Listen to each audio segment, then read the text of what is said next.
وَمَا لَنَا أَلَّا نَتَوَكَّلَ عَلَى اللَّهِ وَقَدْ هَدَانَا سُبُلَنَا وَلَنَصْبِرَنَّ عَلَى مَا آذَيْتُمُونَا وَعَلَى اللَّهِ فَلْيَتَوَكَّلِ الْمُتَوَكِّلُونَ. Kenapa kok boleh ya? Ini nanti riwayatnya Imam Abdullah ibn Abbas akan menjawab itu. Qala faqila li ibni Abbas, maka dikatakan kepada Ibnu Abbas, ditanyakan kepada Abdullah ibn Abbas, ma arada bidzalik, kenapa kok begitu? Rasulullah kenapa kok menjamak itu? Enggak ada sebab-sebab yang. Jadi kan di sini Abdullah bin Abbas mengabarkan pernah suatu ketika Rasulullah menjamak sholat di Madinah tanpa adanya sebab uzur gitu loh. Singkatnya yang disampaikan Abdullah bin Abbas kan begini. Maka bertanyalah, kenapa kok begitu gitu loh. Ada yang bertanya kepada Abdullah bin Abbas. Maka dijawab oleh Abdullah bin Abbas, arada an la yuhrija ummatahu. Rasulullah di sini menginginkan agar tidak memberatkan umatnya.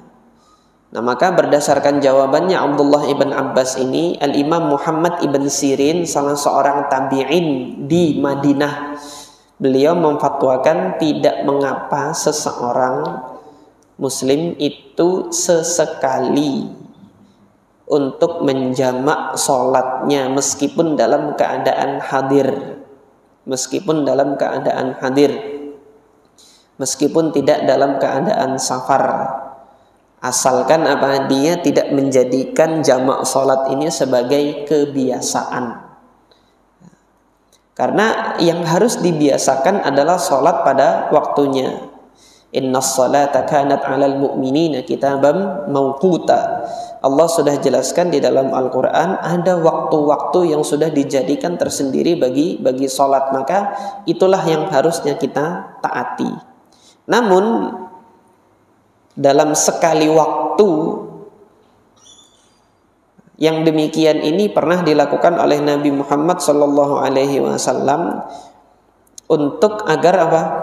Umatnya itu tidak merasa kepayahan kalau harus hadir 5 waktu. Sesekali Rasulullah jadikan jadi demikian, akhirnya kan 3 waktu yang seperti ini. Menjadikan 3 waktu, sesekali waktu. Ini hadis ini juga menunjukkan bahwasanya aktivitas ini sangat jarang sekali dilakukan oleh Rasulullah SAW. Di sini yang meriwayatkan Abdullah ibn Abbas. Ketika Abdullah ibn Abbas ini meriwayatkan, maka yang nampak di sini Abdullah ibn Abbas ikut hadir di situ. Kalau Abdullah ibn Abbas ikut hadir di situ, maka perkiraannya ini di periode akhir dakwah Nabi Muhammad setelah Fathu Makkah. Itu setelah tahun ke-8 Hijriyah. Rasulullah pernah menjamak sholat tanpa ada sebab-sebab apapun. Nah, di sini Al-Imam At-Tirmidzi rahimahullah sebenarnya hendak mengkritisi hadis ini. Oleh karena itu di dalam penjelasan beliau di kitab Al-Ilal As-Shaghir, jadi kitab Al-Ilal As-Shaghir itu adalah semacam muqaddimah atau pengantarnya Imam Tirmidzi untuk kitab sunannya ini. Nah, di situ memang ada beberapa hadis-hadis Nabi SAW yang beliau jelaskan illah hadisnya atau sebab-sebab kelemahan hadisnya.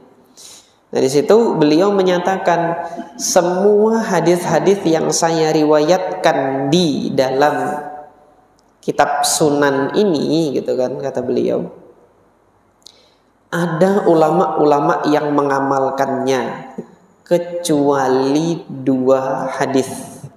Hadis yang pertama hadis Abdullah bin Abbas ini yang menyatakan Rasulullah SAW itu menjamak sholat tanpa ada sebab-sebab safar, sakit dan lain sebagainya, tetapi sesekali dilakukan untuk memberikan keringanan kepada umatnya. Hadis ini dalam pandangannya Imam At-Tirmidzi tidak diamalkan oleh para salaf. Kemudian hadis yang kedua, hadis tentang hadnya peminum khamr. Ketika Nabi mengatakan idza ra'aitum syaribal khamri fadribuhu. Kalau kalian melihat ada peminum minuman, maka pukul dia. Dia mabuk, dipukul, artinya dilakukan dera, dicambuk. Nah, waktu itu Rasulullah pernah mempraktekkan jumlah cambukannya itu 40. Rasulullah tidak menetapkan dan syariat tidak menetapkan jumlah cambukannya bagi peminum khamr itu berapa-berapa, enggak. Tapi pernah dipraktekkan oleh Rasulullah 40. Nah, ini jadi problem. Sampai di zamannya Umar bin Khattab, enggak apa-apa dicambuk 40 aja, mabuk lagi dia. Kecil aja 40 tuh kuat badanku kan. Cambuk lagi. Terus yang ini kan jadi problem. Ini orang remehin ini. Umar bin Khattab gimana musyawarah? Musyawarah dengan apa? Dengan para sahabat, enggak didapati sunnahnya Nabi Muhammad mencambuk lebih dari 40. Sementara keadaan ketika itu harus dicambuk lebih dari 40, karena 40 terlalu ringan, ngeremehin dia. Maka usul Abdurrahman bin Auf radhiyallahu an, di dalam kitabullah hukuman cambuk yang paling ringan itu 80, wahai Amirul Mukminin. Itu yang paling ringan fi kitabillah gitu. Kitabullah itu menyatakan cambukan yang 80 itu untuk pelaku penuduh wanita yang baik-baik berzina. Ini di dalam surah An-Nur, ketika itu kan Allah turunkan sebagai bentuk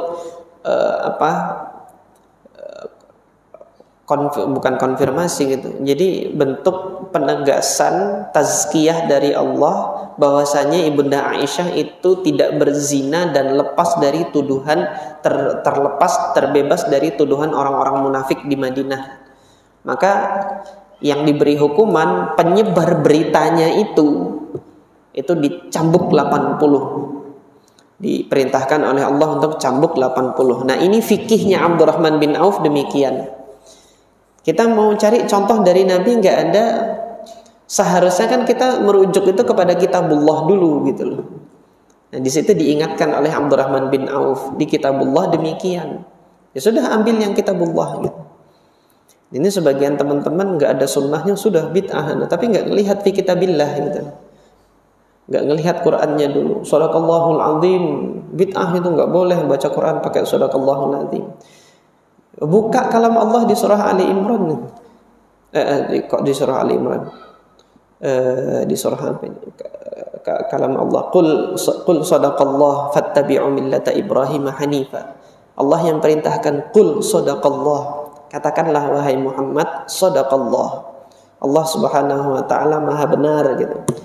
Hanya saja di dalam ayat tersebut kan tidak dibatasi harus di akhir setelah baca Quran atau di awal setelah baca Quran. Kapanpun nanti mau mengucapkan sadaqallah ya silahkan. Ini namanya mutlak. Yang demikian ini silahkan, boleh gitu loh. Karena fi kitabillah ada, di dalam kitabullah ada gitu.